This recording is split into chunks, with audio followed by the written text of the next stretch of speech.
বিয়েতে থাকছেন না, মা বিয়েতে বসার আগে মুখ খুললেন রিঙ্কু পুত্র। কি বললেন দিলীপ ঘোষকে নিয়ে? বঙ্গ রাজনীতিতে এক বিশেষ দিন আজ। বৈশাখী সন্ধ্যায় বিয়ে করতে চলেছেন দিলীপ ঘোষ। 4 হাত এক হতে চলেছে দিলীপ ঘোষ এবং রিঙ্কু মজুমদারের। কিন্তু বিয়েতে থাকছেন না রিঙ্কু মজুমদারের পুত্র প্রীতম মজুমদার।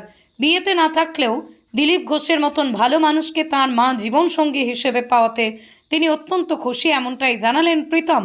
তিনি বলেন, আমি অত্যন্ত খুশি, মা দিলীপ ঘোষের মতো একজন ভালো মানুষের সঙ্গে বাকি জীবন কাটাবে। বিয়েতে না থাকার প্রসঙ্গে তিনি জানান, যেহেতু মায়ের বিয়েতে ছেলেকে থাকতে নেই, তাই বিয়েতে থাকছেন না তিনি। আপাতত দীঘায় ঘুরতে গিয়েছেন রিঙ্কু পুত্র। প্রসঙ্গত, শুক্রবার বাংলা বিজেপির প্রাক্তন রাজ্য সভাপতি বিবাহ বন্ধনে আবদ্ধ হবেন। দিলীপের মা সহ অন্য পরিজন এবং রিঙ্কু মজুমদারের বাড়ির উপস্থিতিতেই সম্পন্ন হবে বিয়ের আসর। ব্যুরো রিপোর্ট, খবর 24, যা সত্য তা প্রকাশিত।